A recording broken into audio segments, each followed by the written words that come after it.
Good morning, everybody. Good morning. I am your host today, Fell in Love with Carly, and I'm here with my 5 second rule, and it goes as follows. You will catch me here Monday through Friday at 5 o'clock in the morning, or at least in the 5 o'clock hour, for 5 minutes at a time. It is just your daily motivational moment, a little bit of time with, I share the time that I have with the Creator, with you guys. So I meditate and give you what it gives me, or well, at least what I can give you.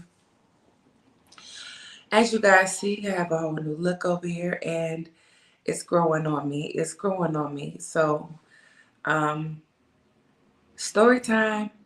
I was I received a call from my oldest daughter recently, and oh, if you guys look at the description, there's a picture of my mother and myself, and the beautiful young lady that my mother wanted me to meet to help inspire me to come out of my dark space.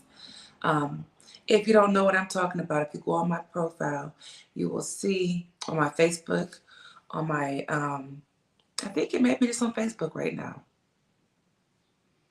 It's on my Facebook page.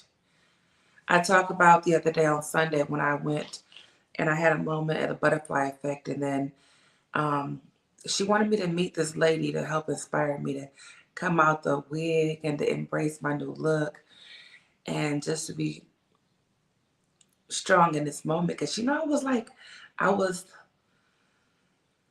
not okay with it. Let me just be honest. I wasn't okay with it. And I was like, okay, now this takes some getting used to. It's cute, but dang on it. This ain't what I intended for myself right now. Um, the shaved head. And so my mother has been very instrumental on me opening up to get into this space that I'm in right now where I can actually broadcast live in front of you naked like this. So that beautiful lady in the middle is my mother with her blue jean jacket on. And then the lady next to her is, I don't remember her name. I do, Miss Kitty. Um, so I went to the church with my mom, and I sat there and I'm like, who's this lady? I'm looking around to see if I can see another bald head baddie sitting there, and I didn't see her.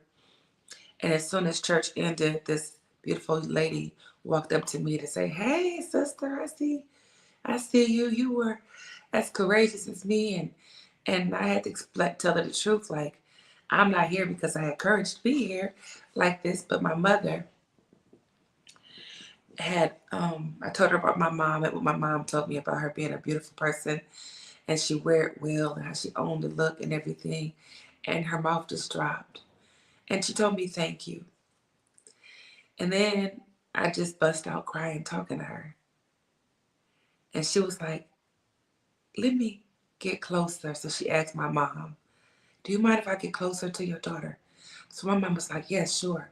And she moves out the way. And she walks up to me and she just hugs me so gently, but so powerfully. And she starts talking to me about her journey. And she almost said the exact same words my mother had said to me, verbatim. It was like they were in the same room and there was a script that they both had to say to me. And it was identical. Not a variation of words, identical. And it made me cry more like, oh my God.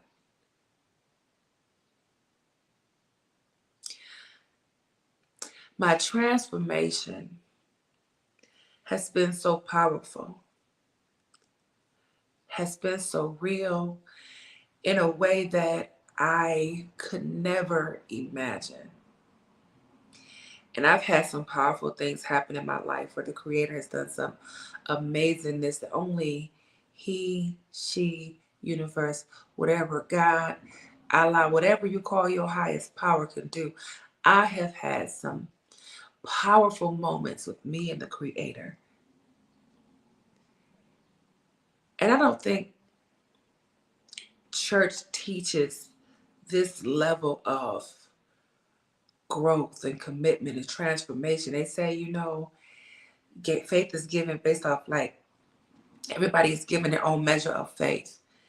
It's a difference when you start walking in this way, and this thing is something that's ginormous, and and you go through these transformations throughout your life, and it gets bigger and better and more powerful as you walk in your space of power, passion, and obedience. It's like, wow.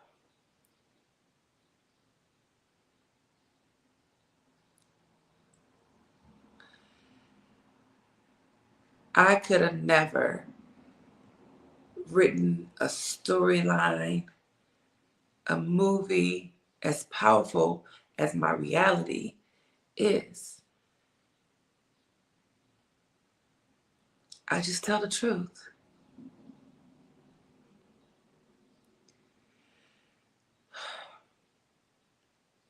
My mother and I have never had a great relationship.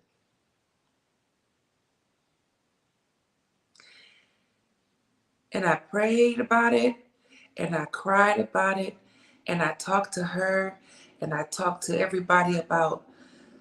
Actually, I kept a lot of it in to myself. I never told a lot of people about how the relationship was just not great. And over the past couple of years, I started being more boisterous about it. And I've gained a lot of people who didn't like me because of it. They were upset that I would say that. And they said, "You only get one mother and one father."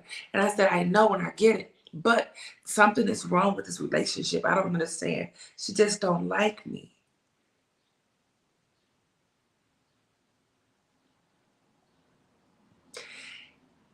And I remember telling my brother one day that my mother was my best friend. I said, "I just love her so much." And I said, she's my best friend. And he looked at me in my face and said, "She never was your best friend. She don't even like you." My brother, to my face. And I was like, it was one of the most hurtful things somebody could say to someone, but it was the most opening thing ever.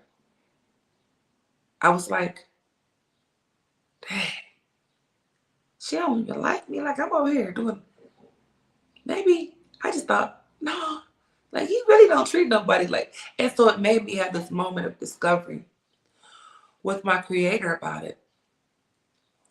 And I was like, dang, I remember when I've had these great relationship with her. And then I thought about it, and God had to show me that it wasn't healthy and all the things that weren't right about it. And the crazy part about it is the moment I started speaking publicly and I ripped that bandage off of me and just started speaking about the relationship between my mother and myself, is when the change happened. I don't think you all understand how powerful your mind, body, soul, voice is. This is not the first time I've done this. I've tested it. There's a scripture that talks about darkness and light. And you don't think about your secrets being your darkness. Your inability to accept the things that are happening in your life, or the way someone has treated you, or the way you have allowed someone to treat you, or mistreat you. The more you keep it silent and don't speak up, the more it has a chokehold on your life.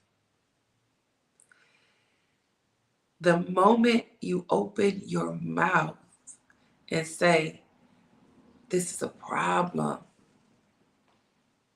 This happened to me. This hurt." Cry. It don't matter. Cry. You were told not to cry. Cry anyway.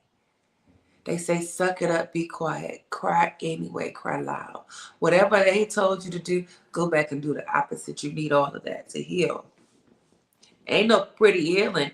I don't know who told you that. So I did an interview earlier this year about me, and some questions came up, and I answered as transparent as the Creator allowed me to. And I said, well, it's out there. And for Christ I live, for Christ I die. If my theory is correct, this is what I need to do to finally experience a better relationship with my mother, whether it's a better one where we're not talking to each other, or a better one face to face, but however God chooses to give me that better, I'm going to receive it because it's going to be greater than what has been. And so when you hear me talking about this white butterfly and the butterfly effect of transformation that my Creator has had with me in my world, understand that that's the space that it comes from. I want it better. I'm a Girl Scout, Girl Scout Creed. Good, better, best. Never let it rest till your good is better and your better is best. And I wanted the best for me. And if it takes me to snatch that bandage off and let that old rotten scar get some air that's been festering under the lies of deceit and darkness for years, decades, and expose it to the world to see it, to get what I've been receiving now, then glory to the Most High God, who is powerful beyond measure, that will give you what you need, not even know what you want because you don't even know who you are yet.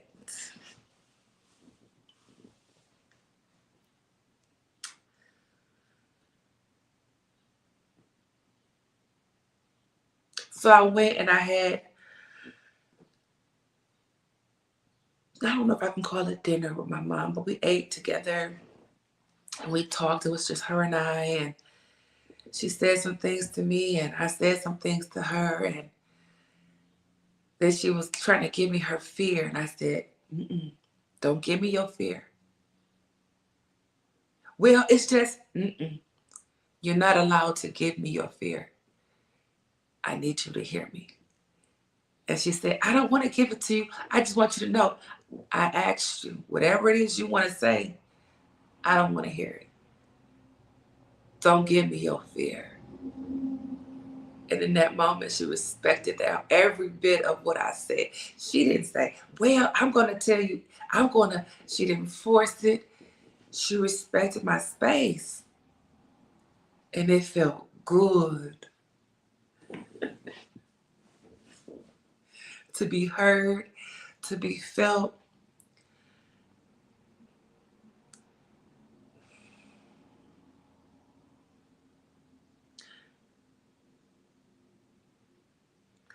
She even been helping me with my relationship with my own daughter. My daughter called me. I had talked to her all day. She called me. I was on the phone with my mom. I said, oh, this is, and I'm not going to say her name on here.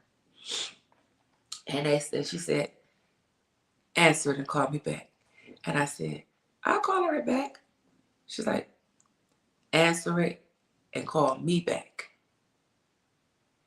In that moment, I realized that she realized she got the memo. Maybe at times when I have called you,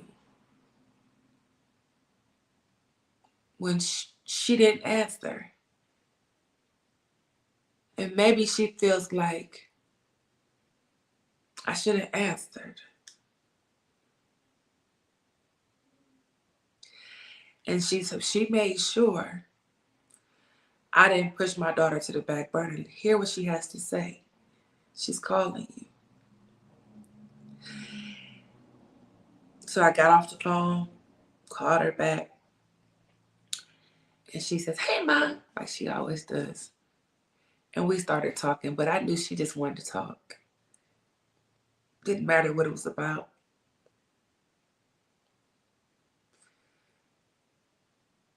So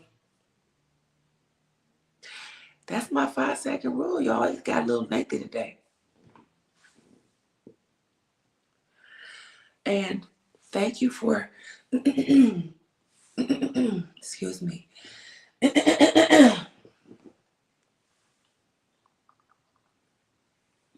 Thank you for allowing me the space to be open in with you guys. Your feedback is amazing, and I appreciate it. Don't forget to like my videos, share, comment, vote for me for Favorite Chef 2024 because I'm still doing that too. And Facebook, I'm going to get back to you. I couldn't stream to y'all this morning, so it just didn't work. But I'll make sure I share this to you guys today. And I appreciate you for being such a wonderful group of friends and family members. Have a wonderful day. I love you. Now go ahead and love yourselves. Bye.